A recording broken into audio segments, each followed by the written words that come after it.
Kevin Costner, figure emblématique du prestige et de la discrétion hollywoodien, vient de faire une déclaration qui a provoqué un véritable séisme. Bien au-delà du tapis rouge, prononcée à voix basse mais lourde de conséquences, ces paroles auraient touché le prince Harry au plus profond de son être, le forçant à reconsidérer des loyautés, des motivations et des vérités qu'il tenait pour acquises.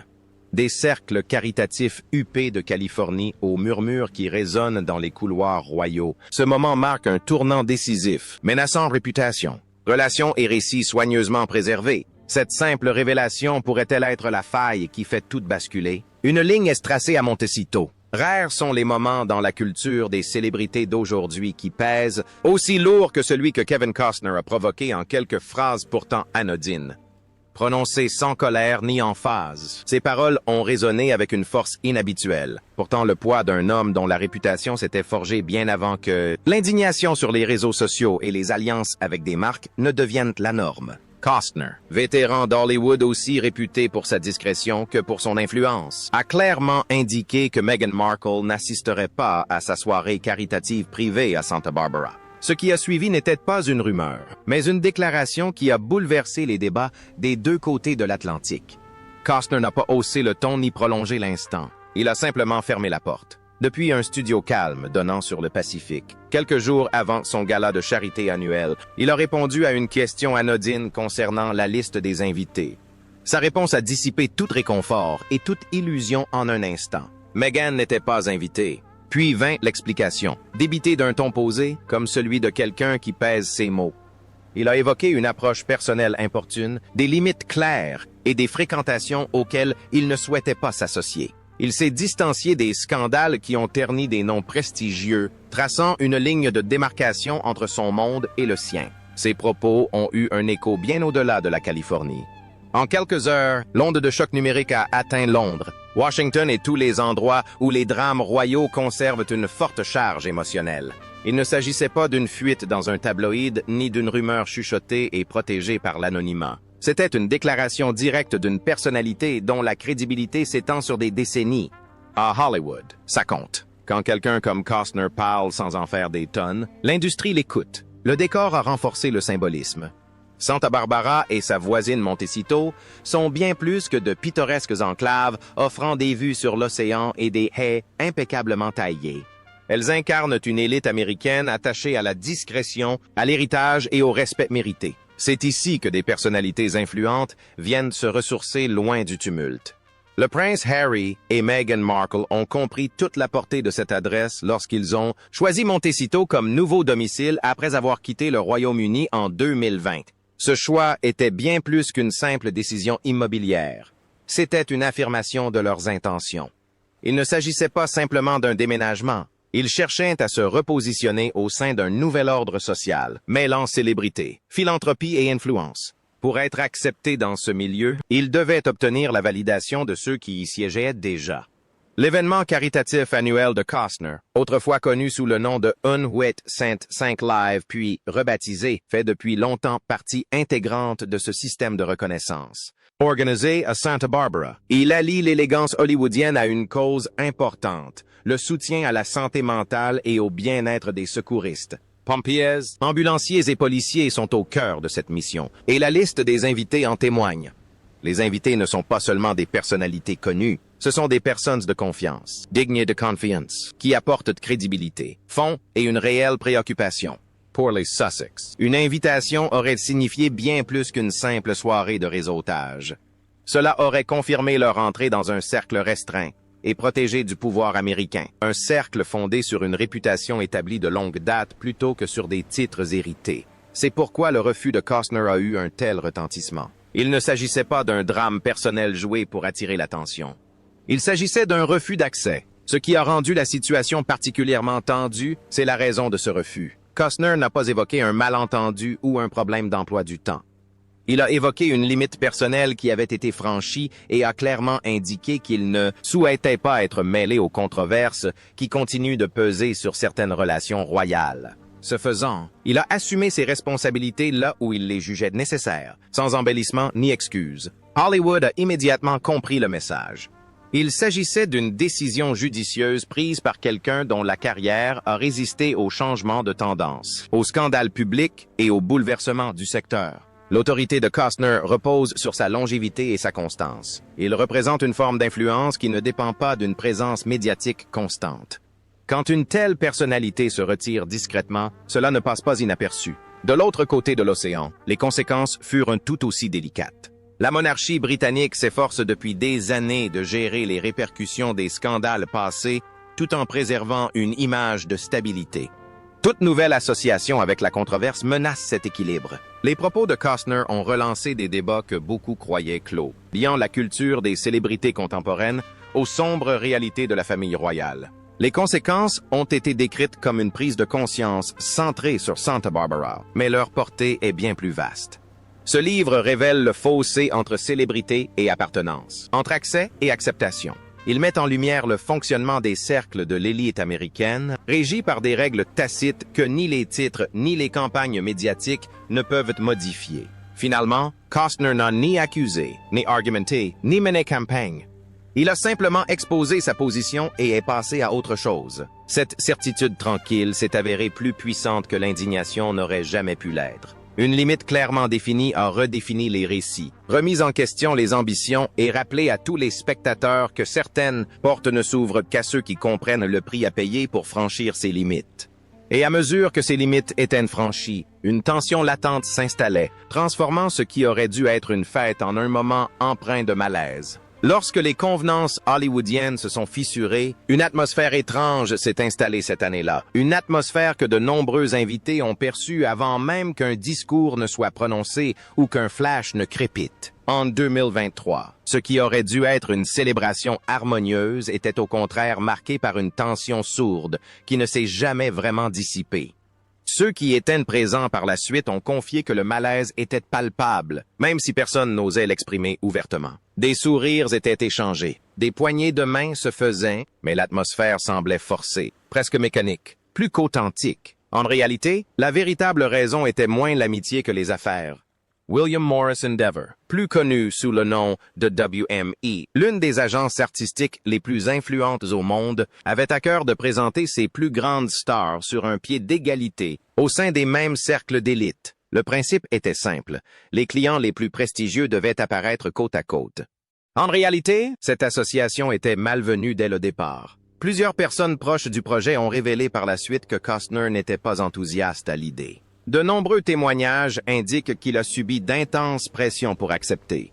Le résultat fut une apparition publique qui paraissait soignée à l'écran, mais qui semblait rigide en personne. Les images de cette soirée montrent Costner debout aux côtés du prince Harry, calme, mais distante. Ses échanges avec Meghan furent brefs et formels, presque soigneusement contenus. Il souriait quand il le fallait, mais la chaleur ne transparaissait jamais dans leurs yeux. C'était moins un moment partagé qu'une mise en scène pour les caméras. Ce qui rend cette apparition de 2023 si importante, c'est le contraste saisissant avec ce qui a suivi. Lorsque l'événement a fait son retour en 2024, la situation avait complètement changé. Cette fois, seul le prince Harry était présent. Meghan était absente, et des rumeurs se sont rapidement répandues dans les cercles mondains de Santa Barbara. Officiellement, Meghan évoquait une maladie, mais en privé, une autre histoire se dessinait. Une histoire qui laissait entrevoir de la frustration, des attentes déçues et un conflit de statut. Selon des informations corroborées par la suite par des commentateurs royaux comme Neil Sean, Meghan espérait co-présenter l'événement. Pour elle, ce n'était pas un détail insignifiant. Elle y voyait une reconnaissance, une position qu'elle estimait correspondre à son profil. Cependant, les organisateurs, qui agissaient apparemment sous la direction de Costner, ont décliné sa demande. Leur décision fut qualifiée de polie mais ferme. Une fois cette porte fermée, Meghan aurait choisi de ne pas y assister. Pour de nombreux observateurs, ce moment marqua un tournant. Ce qui aurait pu être perçu comme une démonstration de force ou d'influence et, au contraire, donné une toute autre impression. Les critiques ont fait valoir que cette décision allait à l'encontre de l'esprit de l'événement, axé sur le service plutôt que sur la notoriété. Loin de renforcer sa position, son absence a soulevé des questions quant à ses priorités et ses motivations. La tension latente de 2023 avait désormais fait place à une véritable fracture. Mais l'événement le plus marquant survint plus tard, en 2025. Costner semblait prêt à tracer une ligne claire. Dans une interview accordée avant son événement caritatif, il a fait une déclaration qui a stupéfié autant les professionnels d'Hollywood que le grand public. Ses propos n'étaient ni vagues, ni adoucis par une politesse distante. Au contraire, ils étaient directs, délibérés et sans équivoque. Dans un secteur où les conflits se règlent souvent par des fuites subtiles et des communiqués de presse soigneusement rédigés, l'approche de Costner a détonné. Après plus de 40 ans à Hollywood, il connaissait les règles mieux que quiconque et a choisi de les enfreindre. Les spécialistes des relations publiques ont rapidement remarqué qu'une telle transparence annonçait généralement la fin de toute négociation privée. Quand quelqu'un s'exprime aussi crûment, cela laisse entendre que toutes les tentatives de résolution discrète du problème ont échoué. Les psychologues spécialistes du comportement public ont apporté un éclairage supplémentaire à cette situation. Ils l'ont décrite comme la fixation d'une limite ferme après une pression prolongée. Les paroles de Costner n'étaient pas des accès d'émotion. Elles étaient calculées et définitives. Il protégeait quelque chose de profondément personnel. Sa maison, son association caritative et les valeurs qui y étaient attachées. Le message était sans équivoque. Une certaine forme de célébrité, même liée à la royauté, n'était plus la bienvenue dans son entourage. Rétrospectivement, ces moments épars révèlent une histoire plus vaste. Les sourires crispés de 2023, l'absence remarquée de 2024 et la déclaration audacieuse de 2025 sont autant d'éléments liés, même s'ils ne se sont pas déroulés de façon linéaire. Il ne s'agissait pas d'un simple désaccord, mais d'une tension qui s'est installée progressivement, alimentée par les attentes, les rapports de force et des conceptions divergentes de ce qui compte vraiment. Ce qui demeure le plus fascinant, ce ne sont pas les rumeurs elles-mêmes, mais ce qu'elles révèlent de la culture des célébrités d'aujourd'hui. L'influence peut ouvrir des portes, mais elle peut aussi les fermer tout aussi vite. Dans ce cas précis, l'image lisse d'unité ne pouvait masquer les failles sous-jacentes. Finalement, ces failles devinrent impossibles à ignorer, et lorsqu'elles apparurent, l'une des figures les plus chevronnées d'Hollywood privilégia la clarté à la courtoisie. Ce faisant, Kevin Costner a rappelé à tous les spectateurs que toutes les alliances ne sont pas faites pour durer, et que parfois, l'acte le plus fort consiste simplement à décider qui n'a plus sa place à notre table. Alors, quand quelqu'un décide discrètement qui n'a plus sa place à sa table, que s'est-il réellement passé à ce moment décrit par Kevin Costner? Et pourquoi cela a-t-il tout changé? Elle s'est approchée de moi. La phrase paraît calme, presque douce, et pourtant, elle recèle un poids qu'il est impossible d'ignorer. Cela suggère la distance, le malaise et le moment où une limite invisible a été franchie. Lorsque Kevin Costner a choisi ces mots plus tard, il a évité le drame tout en dépeignant clairement un rejet, ni bruyante ni cruel, mais suffisamment ferme pour avoir un impact. Cette simple déclaration a rapidement pris une ampleur considérable, car elle faisait écho à des histoires qui se chuchotaient depuis des années dans les coulisses d'Hollywood. Ce moment précis remonte à un gala de charité de 2023, organisé dans un cadre élégant où une douce musique se mêlait à des rires polis et où les verres tintaient tard dans la soirée. Costner était présent en tant que vétéran respecté, connu non seulement pour sa longue carrière, mais aussi pour sa discrétion quant à sa vie privée. Les conversations ce soir-là se déroulèrent d'abord avec aisance. Des idées de films ont été partagées, des projets caritatifs discutés, et les présentations faites comme toujours lors de ces réunions. Rien d'inhabituel en apparence, mais d'après des témoins de la suite des événements, l'atmosphère a changé. Les compliments ont commencé à affluer, ne ressemblant plus à de simples éloges, mais plutôt à quelque chose de calculé. Les discussions sur leurs projets futurs ont dévié vers des suggestions qui semblaient plus personnelles que professionnelles. La frontière entre intérêt professionnel et intimité personnelle s'est rapidement estompée. Pour Costner, un homme marié réputé pour son respect des limites, cette évolution lui a paru inappropriée. Il n'éleva pas la voix et ne chercha pas à attirer l'attention. Au contraire, il choisit la force tranquille du retrait, mettant fin à l'échange poliment mais sans équivoque. À cet instant, une limite fut franchie.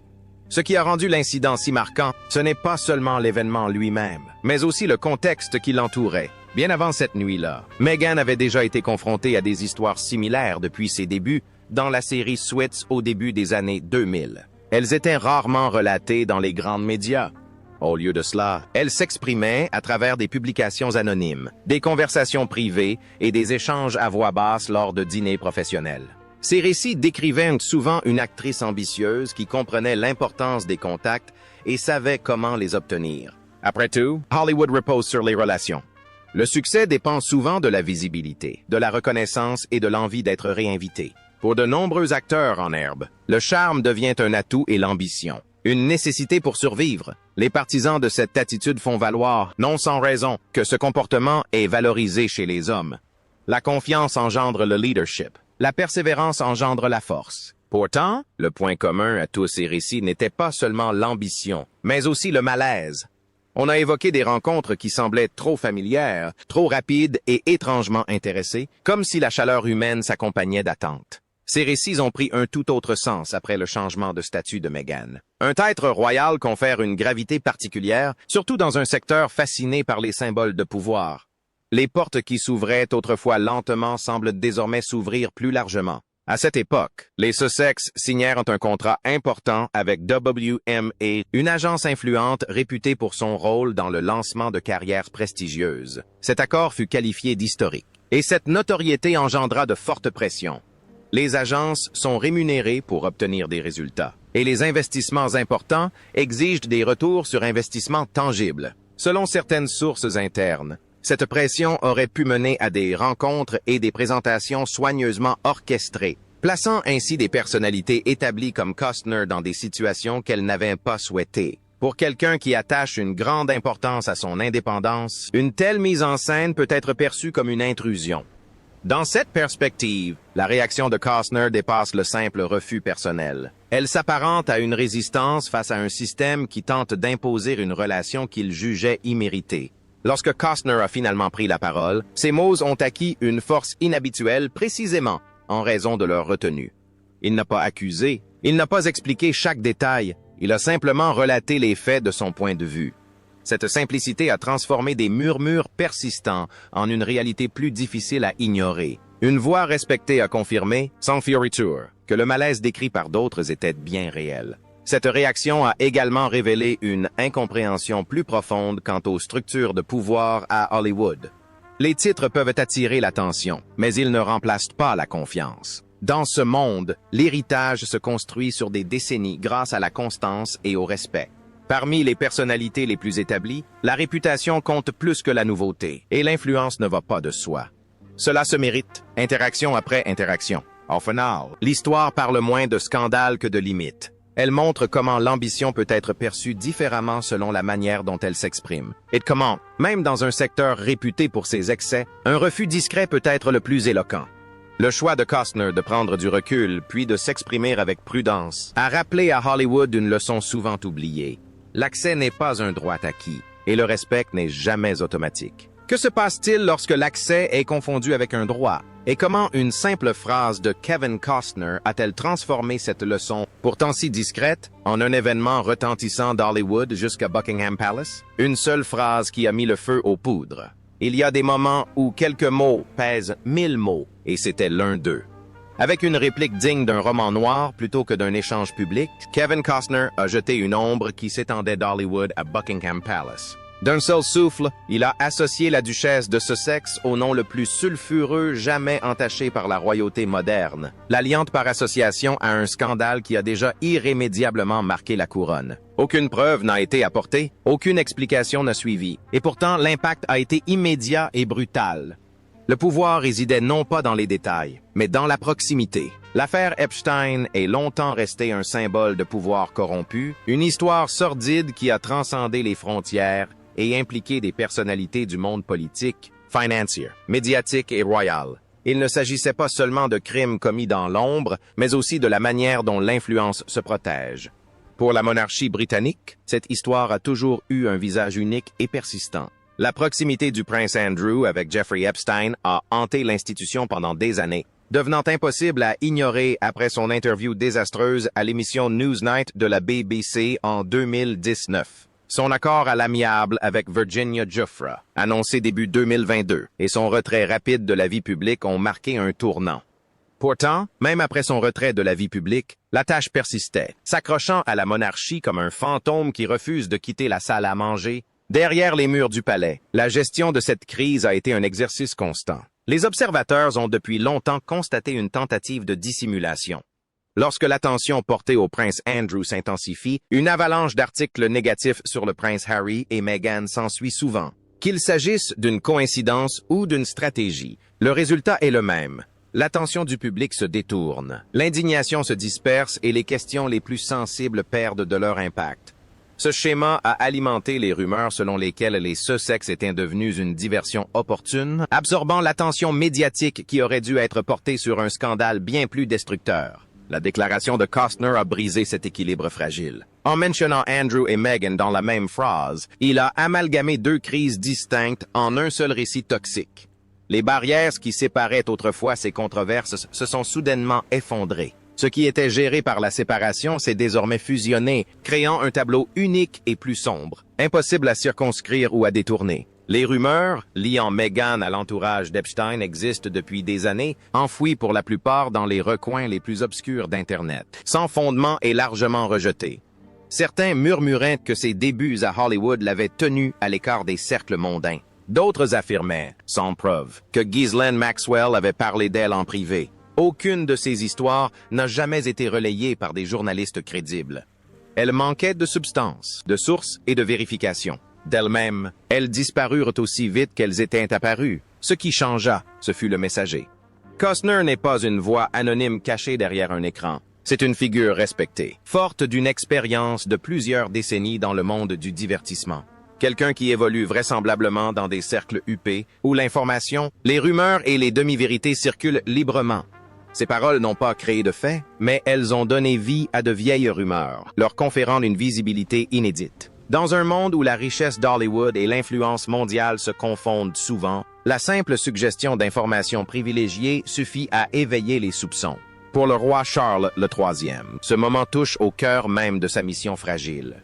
Depuis son accession au trône en 2022, après les dernières années longues et tumultueuses du règne de la reine Élisabeth II, son objectif était clair: instaurer le calme, la retenue et une monarchie plus restreinte, capable de survivre dans un monde moderne empreint de scepticisme. La stabilité, et non le faste, devait caractériser cette ère. Les propos de Costner ont replongé l'institution dans le déshonneur, ravivant le chaos même que le nouveau roi espérait enterrer. Le palais se trouve désormais pris au piège. Toute réaction de Meghan risque de rouvrir le dossier de la disgrâce d'Andrew, ramenant son passé à la une des journaux à Londres, New York et au-delà. Le silence, cependant, permet à cette association de s'installer et de se cristalliser dans l'esprit du public. Le lien tacite entre le frère du roi et sa belle-fille, dont il est séparé, devient un poison silencieux qui ronge la prétention de la couronne à l'autorité morale. Il ne s'agit pas d'un simple scandale de plus dans une longue liste. Cela blesse plus profondément car cela remet en cause la légitimité même. La monarchie survit grâce à la confiance, à la tradition et à la conviction qu'elle est à l'abri des pires abus de pouvoir. Lorsque des noms associés à l'exploitation et au secret côtoient ceux censés représenter le renouveau et le changement, cette conviction commence à s'effriter. La condamnation de Costner n'a ni accusé, ni prouvé, ni expliqué. Elle a simplement établi un lien. Et ce faisant, elle a apporté un coup que des années de gestion minutieuse de son image ne pourront peut-être jamais réparer. Une voix inattendue, surgie des profondeurs du palais, pourrait-elle porter un coup si violent que des années d'efforts pour bâtir une image se désagrègent soudainement aux yeux du monde entier, quand une seule voix ébranle la couronne? Une couronne fragilisée ne cède pas toujours sous une attaque frontale. Parfois, elle tremble sous l'effet d'une voix inattendue, entendue loin des murs du palais. C'est ainsi que se déroule cette histoire. Non pas à Londres, mais outre-Atlantique, où une interview télévisée réalisée en Californie a semé une vague d'inquiétude à Buckingham Palace. Ce qui semblait être un échange anodin pour les téléspectateurs aurait provoqué un profond malaise au sein de la famille royale, ravivant des craintes. Celle-ci pensait pourtant avoir réussi à se distancer de la réalité. Pendant des années, la famille royale s'est efforcée de maintenir une distance entre l'institution et les Sussex, persuadée que les turbulences qui les touchaient resteraient confinées à leur vie aux États-Unis. Cette conviction s'est effondrée dès la diffusion de l'interview. Soudain, une affaire privée est redevenue publique. Pyron Corp. Cette affaire s'ajoutait à d'autres problèmes embarrassants que la monarchie devait déjà gérer. Des sources bien informées laissaient entendre qu'il ne s'agissait pas d'un simple fait divers, mais bien de la confirmation de doutes persistants quant au discernement de Meghan et à ses fréquentations. Au cœur de cette inquiétude se trouve une question que la monarchie élude, tant qu'elle n'y est pas contrainte. Que se passe-t-il lorsque les titres royaux deviennent eux-mêmes un fardeau? Retirer un titre n'est pas un simple geste symbolique. C'est une décision constitutionnelle majeure, ancrée dans l'histoire, le droit et la jurisprudence. L'exemple le plus souvent cité remonte à 1917, en pleine Première Guerre mondiale, lors de l'adoption de la loi sur la privation des titres. Cette loi autorisait le Parlement, avec l'approbation du monarque, à déchoir de leurs titres ceux qui avaient pris parti pour les ennemis de la Grande-Bretagne. Bien que le contexte actuel soit différent, le principe demeure inchangé. Les titres peuvent être retirés lorsque des actes sont jugés profondément préjudiciables à la couronne. Il ne s'agit pas d'une simple hypothèse. Ces dernières années, le roi Charles a discrètement approuvé les mesures visant à retirer les derniers titres et distinctions du prince Andrew, créant ainsi un précédent moderne dans la gestion des scandales familiaux. Ce geste était révélateur. La patience a ses limites. Selon des sources bien informées, un dossier similaire est actuellement constitué en secret, cette fois-ci concernant Meghan. Au sein de ce dossier de plus en plus étoffé, les propos tenus lors de l'interview en Californie revêtiraient une importance particulière. L'homme qui s'est exprimé n'était ni une figure de la presse à scandale, ni un initié mécontent. Il s'agissait de Kevin Costner, Rick, célèbre et largement considéré comme indépendant des intrigues de la famille royale. Son affirmation selon laquelle Meghan l'aurait contacté sans y être invitée, ainsi que ses allusions à des liens avec l'affaire Epstein, ont une influence considérable du fait de sa propre personne. Pour les stratèges du palais, un tel témoignage est dangereux. Il est calme, crédible et difficile à réfuter. Pour le roi Charles, la situation révèle un douloureux dilemme entre le devoir et les liens du sang. Ses proches affirment qu'il demeure un père accablé par la tristesse de sa relation brisée avec le prince Harry. Pourtant, il est aussi le souverain, tenu de protéger une institution qui doit transcender les sentiments personnels. Des années de critiques publiques ont déjà mis sa patience à rude épreuve et beaucoup pensent que les derniers événements l'ont fait basculer. Le prince William, en revanche, semblerait aborder la crise avec plus de recul. En tant que futur roi, il percevrait la controverse actuelle comme une menace pour la stabilité de son futur règne. De ces points de vue, une séparation nette et durable apparaît moins cruelle et plus nécessaire. La stabilité, après tout, est le fondement de la monarchie. Cependant, les constitutionnalistes mettent en garde contre les risques liés à une telle démarche. Toute tentative de retrait de titre nécessiterait vraisemblablement une pétition officielle au Parlement, déclenchant un vif débat politique et une surveillance médiatique implacable. Un tel spectacle serait profondément embarrassant pour une monarchie qui repose sur la retenue et la tradition. Il ne fait aucun doute non plus que Meghan riposterait tant devant les tribunaux que par le biais des relations publiques, transformant ainsi le processus en une bataille de longue haleine. Pourtant, l'opinion publique semble évoluer. Au Royaume-Uni, des pétitions demandant la suppression des titres de Sussex ont recueilli des centaines de milliers de signatures. Ce qui paraissait autrefois extrême est désormais débattu ouvertement. Beaucoup pensent que les propos de Costner pourraient constituer le point de bascule, le moment où l'inquiétude privée se muera en résolution concrète. Si une telle mesure était prise, elle marquerait la fin irréversible du chapitre royal des Sussex. Pour Harry, perdre son droit de naissance signifierait une rupture totale avec sa famille, son héritage et sa patrie. Pour la monarchie, ce serait un aveu douloureux d'échec, mais peut-être un acte nécessaire à sa survie. Ce qui avait commencé comme une simple interview dans un studio californien a pris une ampleur bien plus importante. Une enquête discrète s'est muée en une prise de conscience brutale, obligeant la maison de Windsor à affronter des questions qu'elle espérait ne jamais revoir. Les rumeurs se font plus insistantes et des vérités longtemps enfouies refont surface, exigeant d'être entendues. Alors, selon vous, qu'a révélé Kevin Costner qui a poussé Harry à remettre en question tout ce qu'il croyait savoir sur Meghan? Nous aimerions connaître votre avis. N'oubliez pas de liker et de vous abonner.